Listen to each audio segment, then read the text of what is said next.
Hello, welcome to EPG Pathshala. The module that we would be discussing today is ergonomics in laparoscopy. Now, outlining the introduction for the whole topic, I would like to start with that again laparoscopic growth is unprecedented. Laparoscopic cholecystectomy and other operations are something that is on the tips on each and every people in the society right now. But laparoscopy is a significant departure from an open surgery that we used to perform for the multiple centuries up till now. It has bring its own set of challenges. There is spaghetti of wires in the OT, multiple panels, a surgeon makes small incisions in the abdominal wall, there are long instruments and the movements are counterintuitive. Ergonomics in its entirety means suiting a worker with the worker environment. In this case, we are suiting the surgeon with the operation theatre, with the instrument, so that we could perform faster, easier and comfortably a surgical procedure, and in that sense helping the patients. So intuitively, studying ergonomics in laparoscopy is very essential and seems right. So starting with the first thing that we are going to talk about is what is the need of ergonomics in laparoscopy. As I just talked, it is a significant departure from an open surgery. The surgeon stands in an awkward procedure for multiple hours in a static position. There are also many musculoskeletal complaints, eye stress, mental stress that the surgeon has to put up with.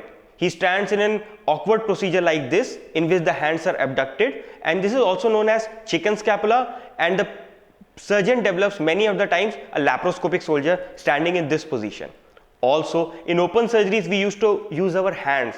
The upper limb of a human body has 30 degrees of freedom, whereas a standard laparoscopic instrument has only 4 degrees of freedom. That is in and out, rotation, up and down, and one more. So, with these limited degrees of freedom, it becomes very difficult for a surgeon to perform the similar surgery in laparoscopic mode. Also, if we are going to talk about the vision which is available on the panels, no matter how good it might be, it's still a two-dimensional vision. Secondly, there is no depth perception because it's not a 3D vision. Also, it's a circular vision. So there is loss of peripheral vision. We are not able to see whether our instrument is coming from the side or not, and we are not able to see other components of the abdomen. We are only targeted towards a single field. Also, many of the times in many operation theatres that we see, the panel is located somewhere else, whereas the direction in which the surgeon is operating is somewhere else. So there is disconcordance between the visual axis and the working axis. Also, open surgeries we used to use our hands. And in those instruments, we used to have a fulcrum effect where we can apply a lot of power. But in laparoscopic instrument, the grabbing arm is very small and located at the distal tip of the instrument, and the handles are located at the other end. So there is disconcordance between the power that we are applying and the power which is exhibited at the instrument other effect. Also, we used to say that hands are the eyes of a surgeon. So especially in these cases, that saying does not remain true. So in a field like surgery we are talking, where it is limited by the skills of the surgeon, the skills itself are limited by the introduction of laparoscopy. So the surgeon has to develop a different set of skills. Hence, the study of ergonomics becomes more reasonable. So starting with, the first thing that I would like to start is that how are we evaluating the current posture of a surgeon and other factors of ergonomics. So the first thing that we will start is with the surgeon's posture. Traditionally, it was on observational basis, that a person used to observe that how the surgeon is standing for how much period of time and whether it is comfortable or not. It was a very subjective test. But now in this era of all the instruments that we have 3D motion tracking cameras. Now in this same area only, we have new developmental things which are known as inertial markers. As we can see on the diagram, the surgeon is wearing a whole body suit with multiple inertial markers on her body, so that whenever she operates, a 3D real-time photograph, or we can say a real-time model of a surgeon is created in a computer, and we can see what is his posture and on what posture he is standing for a long time, and we can do the observational basis there also. Now another most important thing is to measure the stress on each and every muscles of the hand and other the muscular joints. For this we have various instruments. To start with, one of the things is called electrogoniometers. Now as we can see in the diagram, they are placed on the various aspects between the joints on the arms, on hands, arms and forearms, and whenever the joint is moved, they convert the movement on joint into the voltage. So that could be objectively measured. Also there are something which is called as data gloves. When we wear those gloves and then operate, so they can measure each and every pressure points and other movements of the hand. There is also electromyography, in which it can be identified that which groups of muscles are getting activated. Also there are some things which are known as force platforms. These are used as a basis on which the surgeon stands. So it can be measured that at what posture and how much energy he is putting into one posture, into his one leg, and how much time he is spending on the other leg. So those things can also be objectively measured. The next things are called as subjective tests. So the most important thing is known as Search TLX. Now this is something, a questionnaire type of thing, which is derived from NASA TLX. Like other things which have been derived from other branches of science, this questionnaire was derived from the NASA TLX, which used to collect data about the mental, physical, temporal demand, effort, performance and frustration. So it is a subjective test to know how the surgeons are coping up with this environment. Also, to gather information, there could be subjective questionnaires which could be made from case to case basis for study to study basis. Now the first thing in ergonomics, that what we should do to get a better coordination between the surgeon and the operation theatre is, we will start with operation theatre ergonomics. Now the most recent thing that has come into the operation theatre is known as modular OTs. Now in what happens in modular OTs is, all these instruments and instrument tables, panels and other things which could be ceiling mounted is ceiling mounted, so that it could be moved from one place to the other, the height could be adjusted and more space is available and better cleaning can ensue. There are other factors of modular OTs like laminar flow of air and all the corners are smooth, but in relation to ergonomics, ceiling mounted is one of the most important things. The second important thing is, what should be the adequate height of the operation theatre. The concept is that the instruments should lie at the elbow level of the surgeon, so that the hand is in relaxed position. For that, the operation theatre table height should be around 67 to 70 centimeters above the floor. But if the surgeon is very small and the operation table cannot go even below that, some platform should be used so that the surgeon could get some elevation. In the end, the hands should be in comfortable position. The another thing is known as straight line principle. This says that the surgeon and the working area and the panel at which the surgeon is looking, the screens that should be in straight line. This makes the movements more intuitive and the intuitive movements are better processed. Now another thing is known as the gaze down view. The panels earlier were located not in straight line principle, at some other place. Also they were located at a height. The consensus which has been reached upon is that the panel should lie approximately 25 degrees below the horizon, 4 to 8 feet away from the surgeon's eyes, so that it appears that surgeon is gradually gazing down upon the panel. So that should be the prescribed location of a panel. Another thing is known as coaxial view, but then again it matches with the straight line principle. That means your working axis of a surgeon with the laparoscopic instrument should be in line with the visual axis. It should not be that he is working in this axis and he is seeing into the panel into the different area. Wherever in such operations which are lengthy and which enrolls multiple times of changes of the positions of a surgeon, 2 or sometimes even more than 2 monitors should be available in the operation theatre. Other things are that foot pedals are something which are also used in laparoscopic surgeries for activation of electrosurgical instrument, that whenever the surgeon is operating and he need to coagulate or cauterize something, he needs to press a foot pedal. So foot pedals should also be located near the foot into the direction of surgery, and also there should be a resting area where the surgeon could rest his leg. Otherwise, during the course of surgery, he keeps looking for the foot pedal and it creates mental stress. Now the diagrams that are in front of us, I would like to show you the first diagram, that is showing the surgeon operating into the laparoscopic field and the panel is right in front of him. This is known as the coaxial view.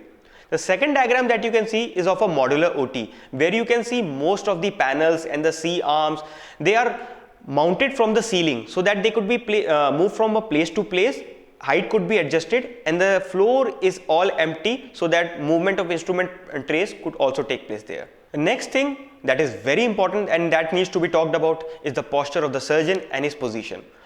There are two famous laparoscopic positions of a surgeon. The one is the American, in which the surgeon stands in the side of the patient and he operates either from the left or the right side of the patient.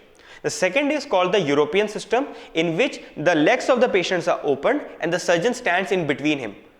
None of the position has been seen to be superior than other in any of the control trials, and both are equally accepted. The another thing is what should be the position of an arm during surgery, of a laparoscopic surgery. The surgeon should have arms slightly abducted, retroverted and inwardly rotated. This has been seen as the most comfortable position for the surgeon, and the angle which should be there at the elbow should be around 90 to 120 degrees. The basic concept is that the surgeon should have a straight head, relaxed shoulders, non-rotation of spine, forearm in slightly descending plane with hands lightly gripping the instrument. This is the most comfortable position of the hand, and we will be talking this in the coming slides. Now here is a diagram where we are showing the same principles that we talked about in the last slide, that the surgeon is standing comfortably with the straight spine, straight head, with the angle at elbow of 90 to 120 degrees, forearm is slightly descending plane, and the foot pedal is near the surgeon's feet into the straight line. Now the second one of the most important things, and multiple studies has been done on it, are the trocar placements. Generally for surgeries like laparoscopic cholecystectomy, 3 to 4 trocars are used, but for more surgeries, more complicated surgeries, bariatric procedures, multiple up to 5 to 6 trocars are also used. So what is the final placement of a trocar? That is dictated completely by the surgeon preference, that how he needs and where he needs those trocars for. There is no doubt about it, but still there are some guidelines which should be followed and which gives a better ergonomic response. One of the first thing is known as the triangulation concept. It says that the camera and the working ports should form an equilateral triangle. The second is called the baseball diamond concept. Now that says this equilateral triangle that we talked about, of the camera in between and the working trocars making an equilateral triangle, should all face towards the panel that we are operating from. It's like the second base, the third base, and the home run is our panel. Now the second thing is the instrument should not be very closely placed, because if they are very closely placed and the movements are all counterintuitive, so it seems like the two swords are cutting each other. Like it's also known as dueling of swords, like the swordsmen used to play with each other's swords. The third thing is known as sectorization. Now this is a departure from the normal used concepts, in which the camera port, instead of being placed in the middle and the working ports placed in the side by side, the camera port is placed at one side and the working ports are placed at other sides. Now this is done in some surgeries like laparoscopic appendicectomies. Now here is a diagram where we are showing the baseball diamond concept. The surgeon with the camera is standing at the home plate. The second and the third base is occupied by the working trocars. The surgeon is standing here, and all again this equilateral triangle directs towards the panel, and this which is like the home run of the baseball court. Now talking about the instrument angles, this is also very important. Again I would like to repeat that the final preference is dictated by the surgeon preference, whereas still some ideal angles have been described which are ergonomically very helpful to the surgeon. The first thing is the manipulation angle. So if the surgeon is like this and operating with the instrument, there should be an angle between those two instruments, and ideally it has been seen that if this angle remains around 60 degrees, there is a range definitely between 45 degrees to 70 degrees, but if it remains approximately 60 degrees, it is very helpful to the patient.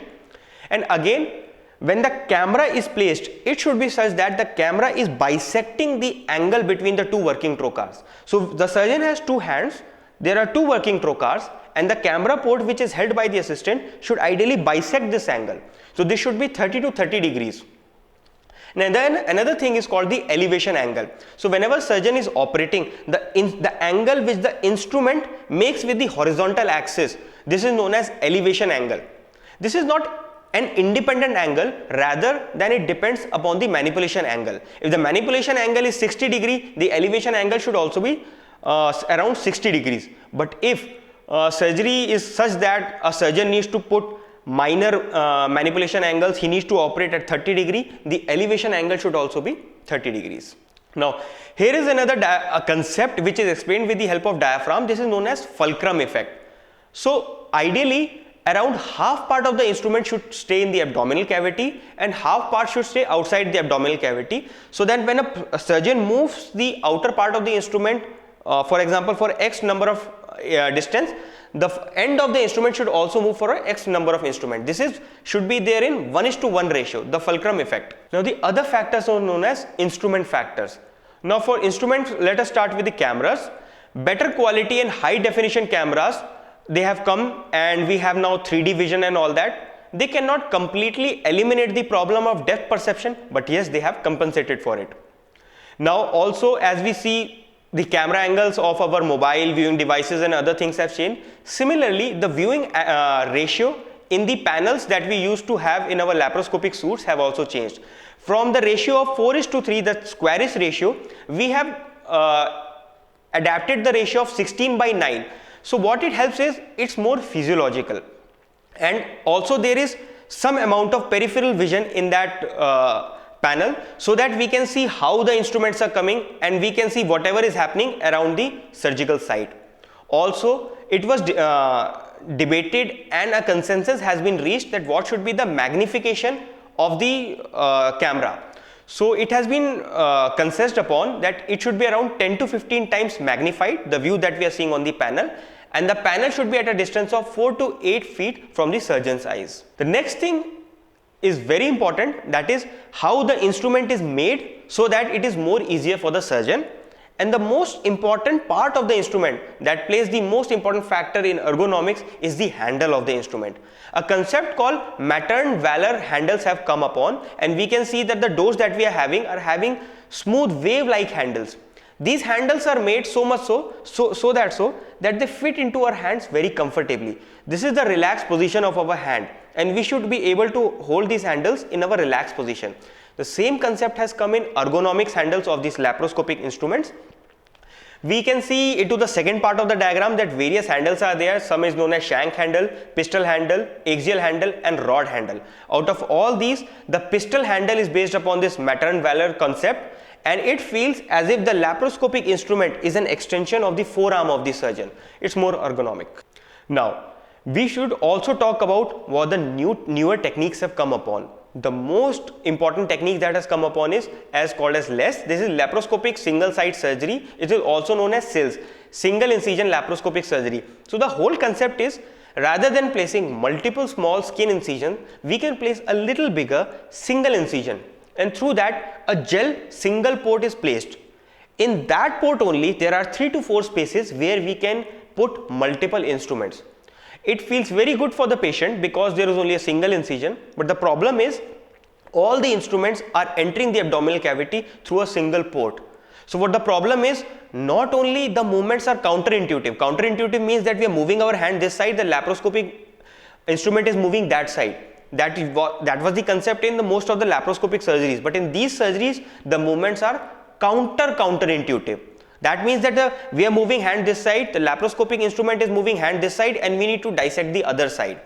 So for the surgeon, it is mentally very stressful. Also, it has been seen with the help of the instrument that I discussed before to measure the ergonomics, that it is more stressful for the trapezius and the arm muscles and the forearm muscles. But it has been seen that it is helpful for the wrist aspect. So in entirety, the new single site incision surgeries that have come up, they are more mentally and physically taxing for the surgeon. The second thing that has come upon is called as robotic surgeries, and I hope most of you must be hearing that about in the newspapers. The thing is, in the first diagram that we can see, we are comparing the robotic arm with a human arm. The fact is that we discussed before is that the laparoscopic instrument used to have only 4 degrees of freedom, whereas the human whole arm has 36 degrees of freedom. The robotic arm has 7 degrees of freedom, but that is a considerable improvement than before laparoscopic instrument that we used to have. So it feels like a wrist. The movements are much better.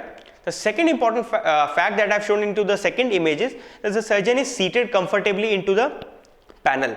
So probably this might be the reason that long periods in a sitting positions are more comfortable, and hence the mental scores in the subjective questionnaires that we discussed above have given better results for robotic surgeries, and also overall robotic surgeries are ergonomically better.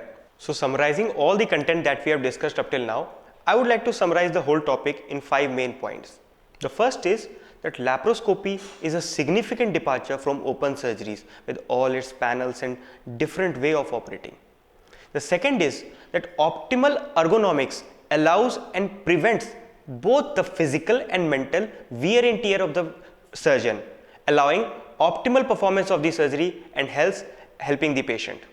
The third is that correct ergonomics as of now can be objectively studied and subjectively verified. We now have consensus in various fields of laparoscopic surgeries like instrument angles, their lengths, handles, surgeon patient distance, surgeon to panel distance, magnifications and whatnot. The fourth point is that the newer techniques like robotic surgery that are coming are ergonomically better. And the fifth and the last point is that our current aim remains that we are able to communicate better these ergonomics, and we are able to imply these ergonomics in the laparoscopic suite for the benefit of both the patient and the surgeon. Thank you.